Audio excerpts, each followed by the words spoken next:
Cet épisode de Jésus qui expulse les marchands du temple, on a peut-être parfois du mal à comprendre et à visualiser.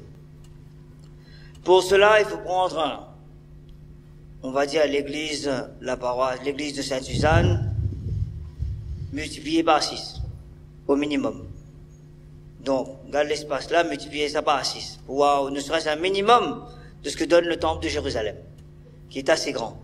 Et bien sûr, comme les Juifs, n'oublions pas, les chrétiens ne sont pas encore arrivés, hein. Voilà, on est chez les Juifs. Et du coup, eux, les prêtres avaient comme coutume et comme observance de la loi d'offrir les sacrifices pour le peuple. Donc ici on a des brebis, des bœufs et des colons. Mais tout ça, elle était dans un même lieu. C'est comme si là, au fond, quand on vient à la messe, bien qu'on vient prier, la wakabri, volaille, canard, pintade, tout ça là, dans le fond là-bas. Et là, où essaye de prier ou là? Parce que Traka pour Maya, on ne connaît pas comment il faut faire dans la semaine. Donc on a un problème, on vient prier.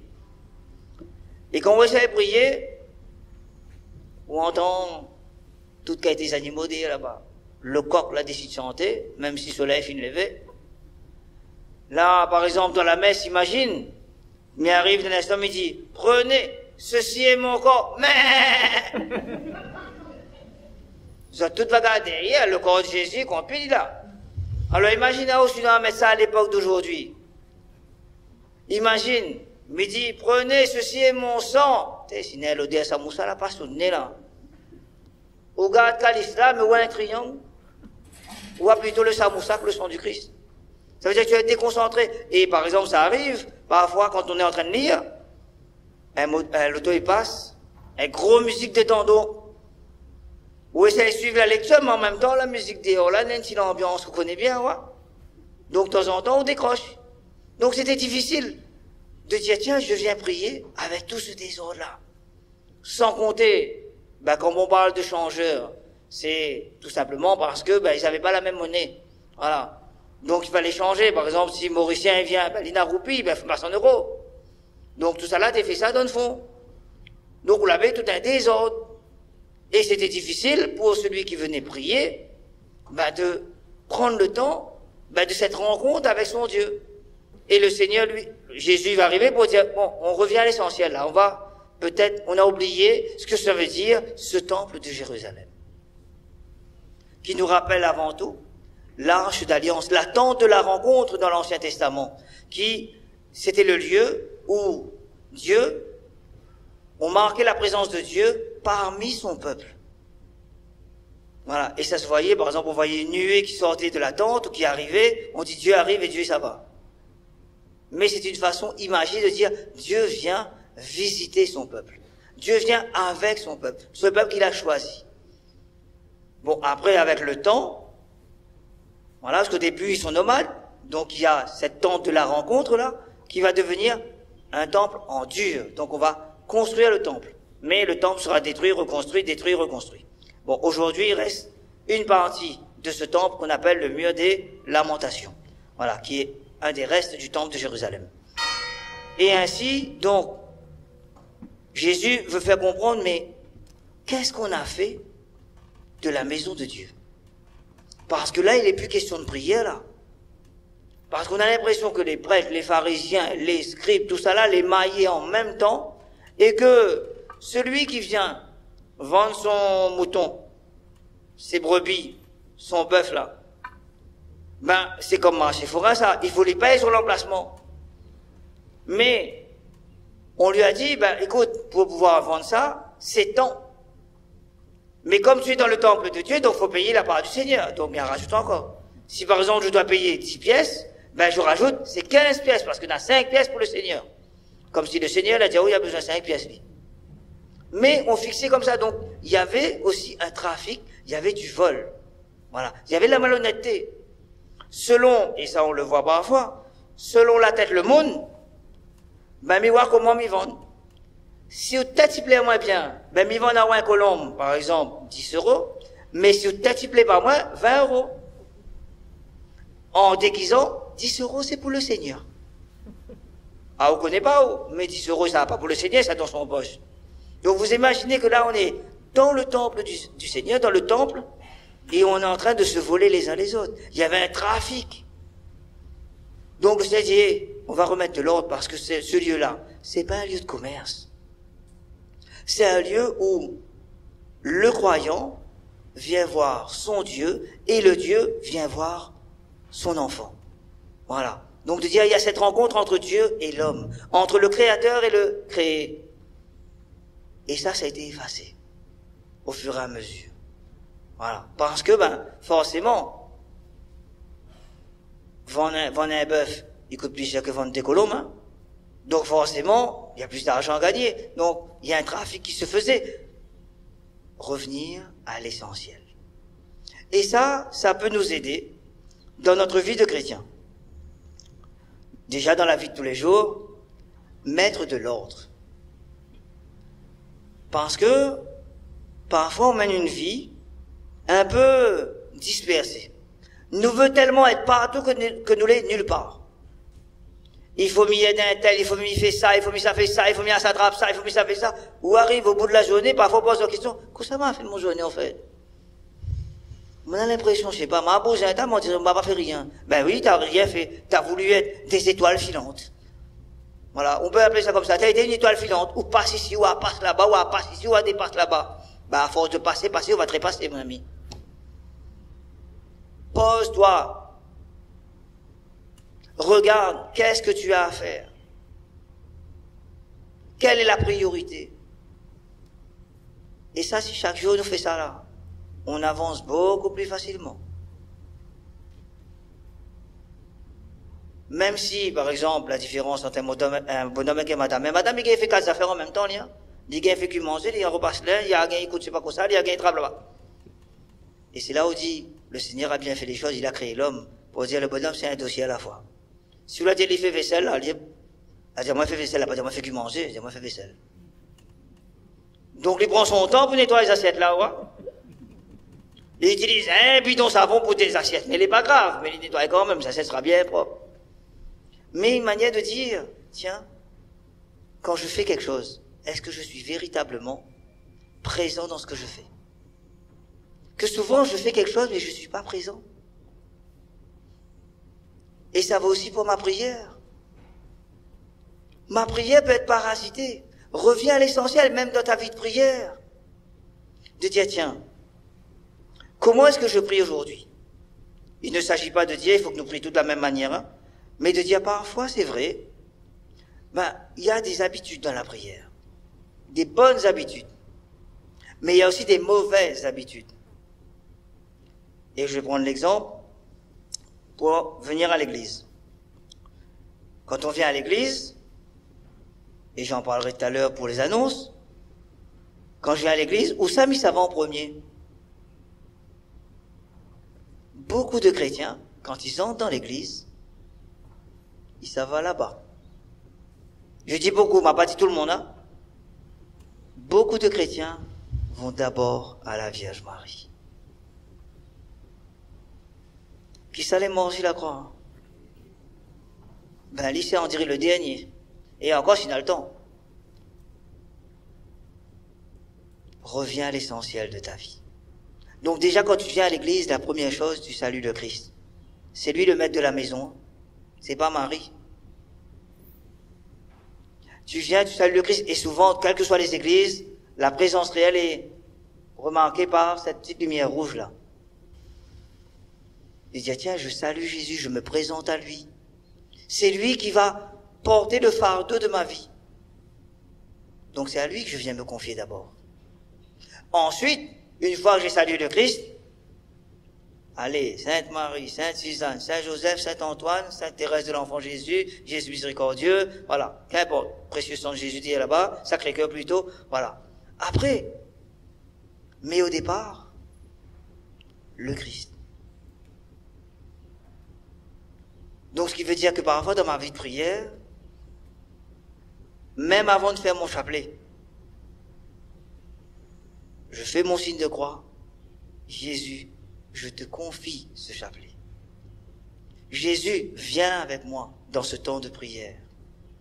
toujours lui demander à lui en premier. C'est lui. Après, parce que Marie va nous conduire à Jésus. Elle va intercéder pour dire, Jésus, fais un petit geste pour madame là, fais un petit geste pour bonhomme là. Voilà. Marie va nous aider à regarder Jésus. Mais Marie, même si elle reste la mère de Jésus, n'est pas Jésus. Donc ça c'est important. Donc remettre de l'ordre. Donc déjà dans ma vie de prière. Dans ma vie de chaque jour également. À vouloir, comme j'ai dit tout à l'heure, à vouloir être partout, on n'est nulle part. Le Christ, il invite les gens à dire ton cœur, parce que le temple, c'est son corps, mais il dit mon corps et mon cœur est devenu comme le temple, c'est un bazar. C'est un bazar total dans mon vie. Et il va falloir remettre de l'ordre. Parce que je porte le souci d'un tel. Moi, un facture vient d'arriver. Moi, un crédit. Moi, le chômage partiel. Mon bonhomme, il rentre à l'air, il ne connaît pas dans quel état. Il rentre debout ou bien quatre pattes. Tout ça là, ne connaît pas. Et ça, il travaille à nous. Et ça, dans notre cœur là, il fait des ordres. Et Jésus, il est là, mais où ça ne connaît pas trop. Eh bien, il va falloir dire, tiens, si je me confie à Jésus, et si je confie à Jésus tout ça, peut-être que je verrai la lumière dans ma vie. Et c'est plus que sûr que je verrai la lumière, parce que Jésus lui-même dira, je suis la lumière du monde. Donc à nous de remettre, et de remettre de l'ordre dans notre vie de foi, dans notre vie de famille, dans nos relations, je disais ça la semaine dernière, voilà, dans nos couples, dans nos familles, remets de l'ordre. Parfois, peut-être, je donne des priorités à celle n'est pas prioritaire. J'ai fait de l'autre une priorité. Certes, tu es la femme que j'aime, tu es l'homme que j'aime, tu es mon enfant, tu es mon bébé, Miyamaou, oui. Fort, un taille qu'un paquet. Mais tu ne peux pas passer avant Dieu, c'est pas possible. Si mon bonhomme, mon madame, mon enfant, mon travail, la passe devant Dieu, c'est que là, tu es devenu idolâtre. Et ça, combien de gens sont détruits à cause de ça? D'accord, il faut travailler. Mais tu te rends compte que ta propre vie, cette vie que Dieu t'a donnée, tu es en train de la détruire pour un homme, pour une femme, qui ne pourra rien pour toi. Alors que Dieu, lui, il peut tout pour toi. C'est lui ta priorité. Remets de l'ordre. Ça va aussi dans on va dire, l'ajustement de nos relations. Oui, tu es mon mari, oui, tu es ma femme, oui, tu es mon copain, oui, tu es ma copine, oui, je te kiffe, je te love fort, un tac à paquet, mais au reste, mon bonhomme avec mon madame, on passe pas bon Dieu, ouais. Tu te rends compte qu'aujourd'hui, tu vis dans la peur, alors que Dieu te donne la paix. Il y a un souci quelque part. Il y a quelque chose qu'on n'a pas compris. Enlevez cela d'ici, ne faites pas de la maison de mon père une maison de commerce. Dans mon cœur, c'est devenu un commerce. Même parfois, quand je donne, m'y réfléchis. M'y donne à Lisa, comme ça, prochain coup là, dans des pieds bananes dans son cobalé, mais je vais pas dans ma main. Voilà, on va pas donner, on va venir réfléchir. Ça, c'est du commerce. M'y donne pour qu'on donne à moi. Donc, il y a rien qui est gratuit à ce moment-là. Vous voyez? Donc, de dire, tiens, peut-être que, souvent, dans notre façon de penser aussi, il faut mettre de l'ordre. Voilà. Notre façon d'aider, d'aimer, de donner. Parfois, il y a un petit commerce qui se fait.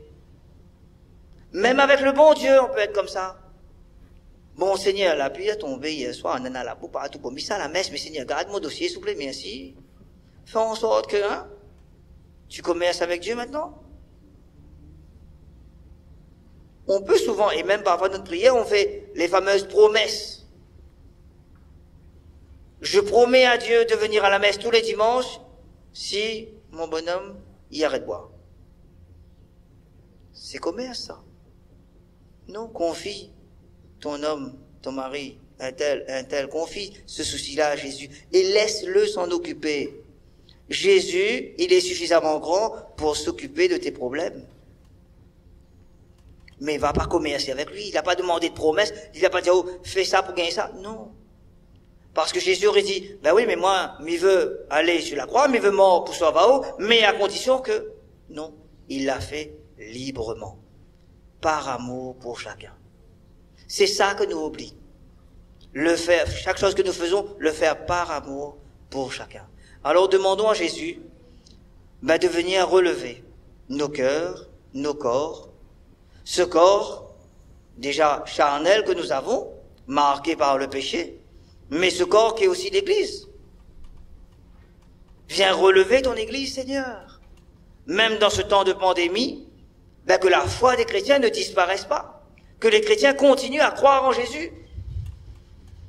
Et que le Covid n'est pas plus fort que le Christ. Mais que c'est lui qui est plus fort que le Covid. Ça, nous l'avons peut-être oublié de temps en temps. Donc à nous de dire, tiens Seigneur, viens relever ton Église, relève la foi des chrétiens. Et déjà nous pouvons rendre grâce pour chacun de nous d'être là ce matin. Pour dire que même si les compliqués, nous vient quand même parce que nous croyons en Jésus. Et déjà, rien que pour ça, nous pouvons être fiers de nous, de dire Seigneur, merci parce que tu me montres aujourd'hui dans cette Eucharistie que ton amour est en moi et que mon amour est là pour toi. Donc tu peux être fier de toi aujourd'hui. Et fier de toi chaque jour. Et comme c'est dimanche, n'oublions pas, et comme la première lecture nous le rappelle, c'est le jour du... Ça va. Vous allez juifs dedans. Jour du repos. Le sabbat c'est samedi chez les juifs, pas chez nous. Comment ce vendredi soir, hein? Bon, voilà. Histoire de l'église. Marcel la répondre premier de son catéchisme pour apprendre. Mais, tiens, c'est le jour du repos, certes, mais c'est le jour de la sanctification. Voilà. Où tout ce qui a été créé se retourne vers le Créateur pour dire merci. Donc aujourd'hui, toutes affaires, c'est merci. Quand on s'est mangé tout à l'heure, merci Seigneur pour le carré que vous donnez à moi. Merci pour le bread que vous donnez à moi. Voilà. Merci pour le monde qui mange avec moi. Même si les boudins un peu à table, pas grave.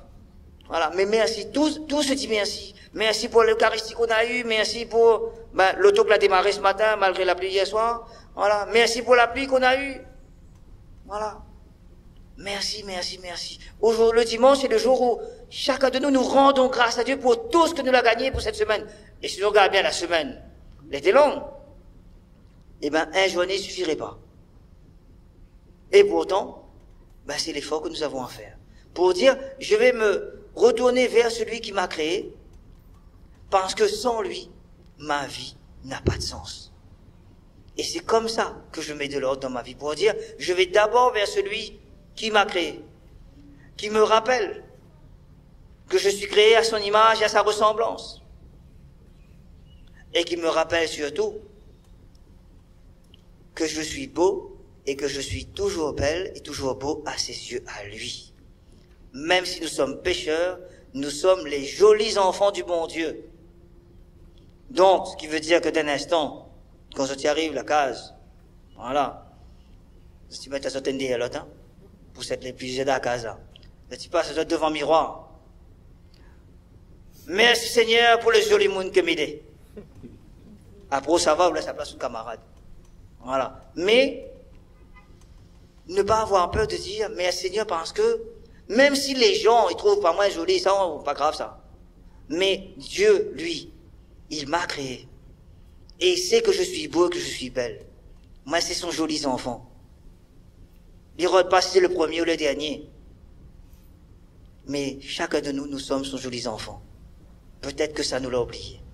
Alors en ce jour, remettons de l'ordre, redécouvrons la beauté de la création. Si la pluie tombe bas, regarde un peu autour de nous.